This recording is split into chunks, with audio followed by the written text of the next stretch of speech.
Voilà, alors j'ai fait des défilés donc à Londres en 2009, j'ai commencé, et j'ai continué pendant 5 ans. Et à un moment, c'est vrai que je me suis dit, vu que mes pièces sont pas forcément, c'est pas du prêt-à-porter, ça c'est sûr.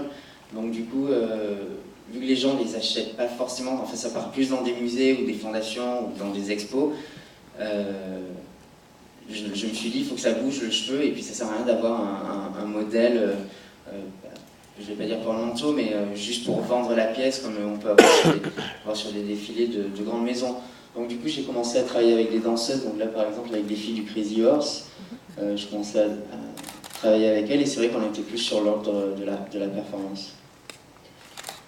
On constate très rapidement dans votre travail cette dextérité, au niveau technique, c'est vraiment impeccable tout ce que vous faites. Ça s'est développé au fur et à mesure ou c'est simple?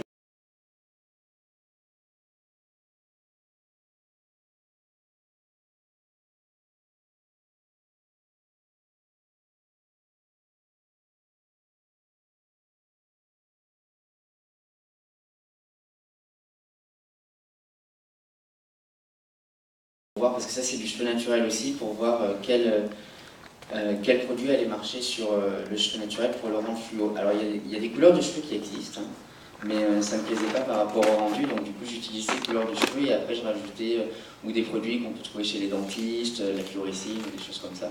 C'est vraiment, j'expérimente. Donc beaucoup de travail avant, tester pour arriver à... Ah oui, je teste beaucoup et une fois que j'ai testé, après ça va plus vite à la création en général. Vous semblez être quelqu'un qui produisait beaucoup, c'est-à-dire dont le cerveau est constamment en ébullition et avec plein d'idées. Est-ce que je me trompe? Non, j'ai toujours des idées, ouais. Oui, on dirait que c'est bien, pour l'instant c'est cool. Oui, ouais. Parce que le matériel photo que vous m'avez envoyé, je pense que j'avais 300 photographies. On avait passé une soirée à regarder tout le travail et je me suis dit, mais c'est incroyable, il n'arrête jamais. C'est assez fantastique. Et là, on voit, quand je parlais de dextérité aussi, il y avait naturellement tout l'aspect de la coloration, mais dans la réalisation. Et ça, vous êtes très maniaque, très soucieux d'arriver à... Maniaque, je ne suis pas maniaque. Non, d'accord. Je pense que vous l'interprétez différemment. Et tu vas aller dans ma chambre avec mais pas encore. Ou c'est la rumeur qui veut ça, peut-être. Non, mais c'est vrai que j'aime bien que les choses soient bien faites, et aussi c'est vrai que je suis assez inspiré des techniques japonaises par rapport aux cheveux, tout ça, et ils sont vraiment dans la perfection, donc c'est vrai que j'essaie de faire les choses au mieux. Oui. C'est formidablement bien réalisé, comme ça ici, c'est un très bon exemple. Comment on fait une perruque comme ça, justement? Alors là, on est plus sur de la sculpture. Il y a une forme dessous que je fais une sorte de sculpture. Alors en général, ça doit être léger, donc ça doit être porté, donc c'est de la mousse, ou ça peut être plein de choses, du perspex, des choses comme ça, et voilà, je sculpte le cheveu autour. Là, on arrive, votre travail progresse, évolue, il y a des défilés, naturellement, qui sont toujours importants, mais un rapprochement vers le milieu de l'art. Et ça, c'est intéressant.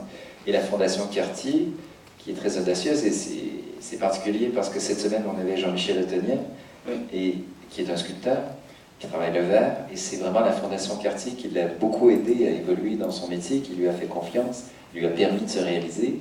Et on voit que cette fondation va dans beaucoup de domaines et est très audacieuse, et vous a permis vous-même de débuter sur certains projets.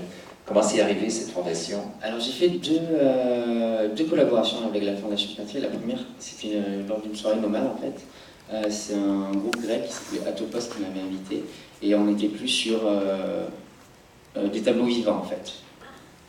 Vraiment rien de dansé, c'était plus des gens qui déambulaient, des choses comme ça. Après, la deuxième collaboration avec eux, c'est cette collection que j'ai présentée. Et donc David Lynch avait fait la scène et l'écran derrière, et en fait, il m'avait demandé de faire une revue, une sorte de performance sur mon travail. Et encore une fois, je travaille avec les filles du Crazy Horse, et voilà. Donc j'ai essayé, pareil, sur le surréaliste, de créer. Mais après, c'était assez difficile parce que c'était mon premier projet danse-performance, donc essayer de faire des chorégraphes quand je ne suis pas chorégraphe, c'est assez difficile.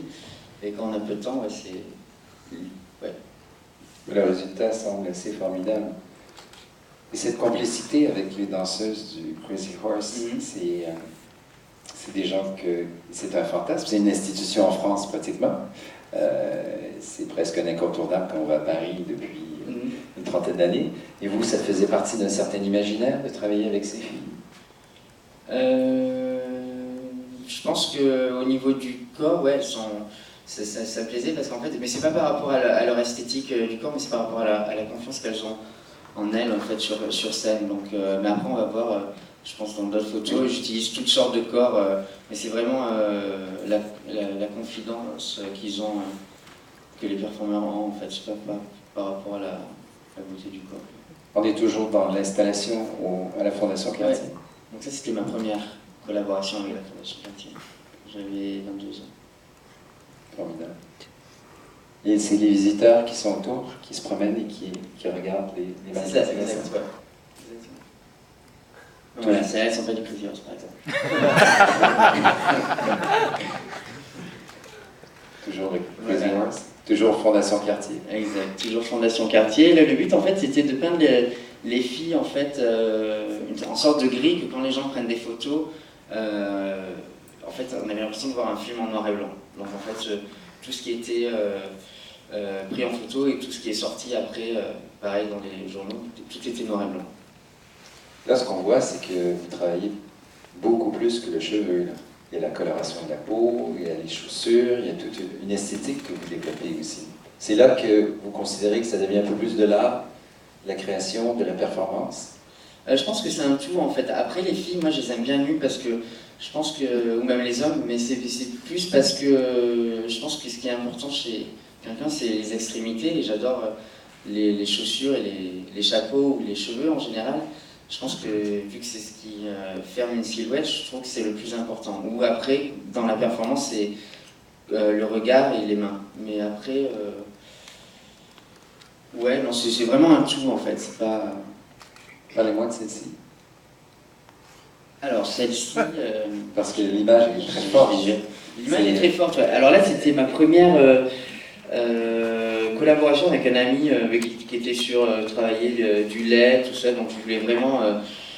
déjà, je voulais montrer que tout le monde pouvait être sexy. Donc c'était cette fille qui n'avait pas de jambes, qui faisait un strip. Et en fait, voilà, j'ai voulu utiliser différentes façons de...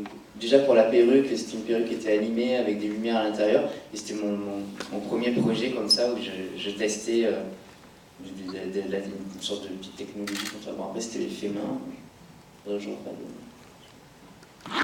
Là aussi, encore, c'est l'idée de jouer sur le corps, mais de le transformer et de l'amener ailleurs. De ne pas avoir une idée qui a une seule esthétique non plus. C'est vrai que Là c'était avec François Chénou, un danseur à Paris, mais j'aime bien transformer les gens en sorte de créatures en général, surtout les femmes. Alors je sais pas si c'est parce qu'elles me font peur ou que je les admire trop, mais j'aime bien qu'elles fassent peur aux hommes en général. Et voilà, donc c'est pour ça. Mais qu'elles restent belles. Oui, voilà. C'est assez réussi. Oui. Là, on arrive à célèbre à Paris, le Crazy Horse. Donc ça devient une collaboration pratiquement, parce que là, c'est le spectacle carrément, présentation. Oui, présentation mais il y en a eu une à la couture aussi.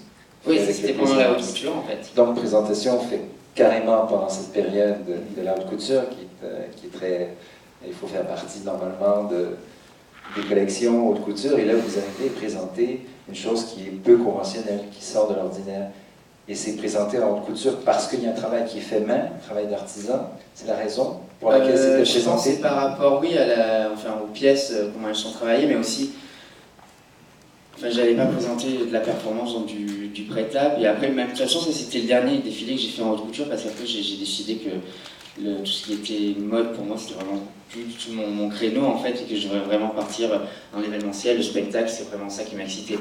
Après, ce qui était bien, je me calais sur la haute couture parce qu'il y avait toute la presse qui venait aussi. Mais voilà, ce qui me faisait rêver, moi, c'était de vendre. Enfin, je voulais vendre du rêve en fait. Oui. C'est pour ça que j'ai travaillé avec le Crazy et les filles du Crazy sur cette collection. Travail impressionnant, encore une fois. Et pareil, j'aime toujours déformer les filles. Là, par exemple, j'ai vu un crâne qui sort de la tête. Mais j'aime vraiment changer les corps. Par exemple, les filles décors comme ça, leur ajouter des seins, ou des choses comme ça. Donc ça c'est Irina Bouglione, elle est pas du tout. Et il y a tout ce travail avec les photographes. Je vous ai demandé de faire une sélection parce que une des formes d'expression, et surtout avec votre travail, je trouve que cette collaboration qui existe avec les photographes est assez formidable parce que ça permet vraiment, là j'essaie de faire avancer, il y a plus rien qui bouge. Oui, ah, oh.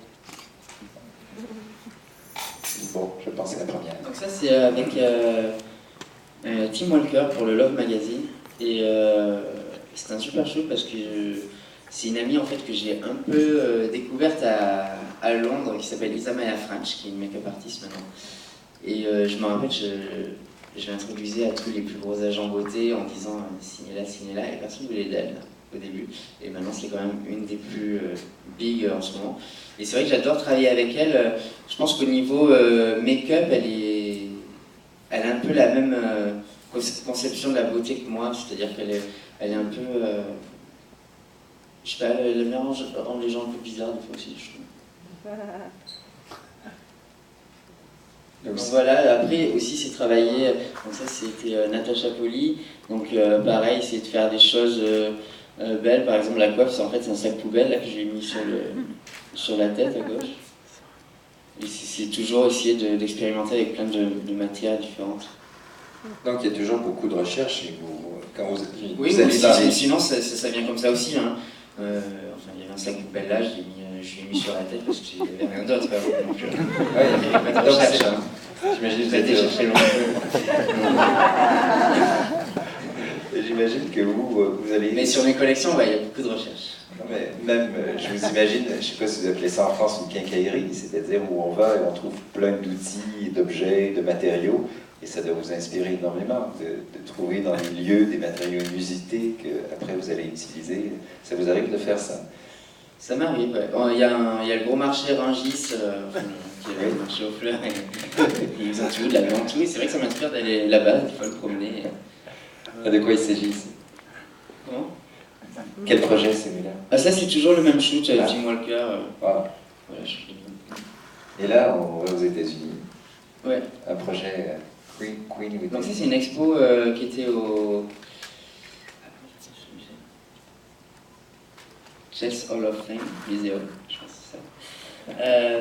Et du coup en fait c'était une expo de groupe. Donc j'étais plus là pour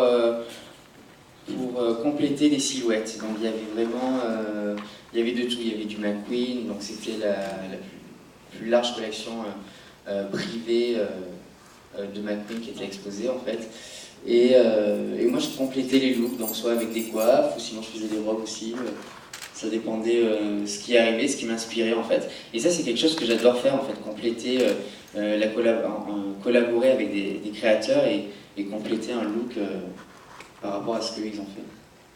Mais vous semblez, d'une certaine façon, vous éloigner du cheveu justement, que vous élargissez ce spectre. C'est une des choses que vous voulez développer dorénavant. De m'éloigner du cheveu? Oui. Parce que quand on voit des projets comme ceux-là, on sent que c'est... Ouais, c'est vrai que...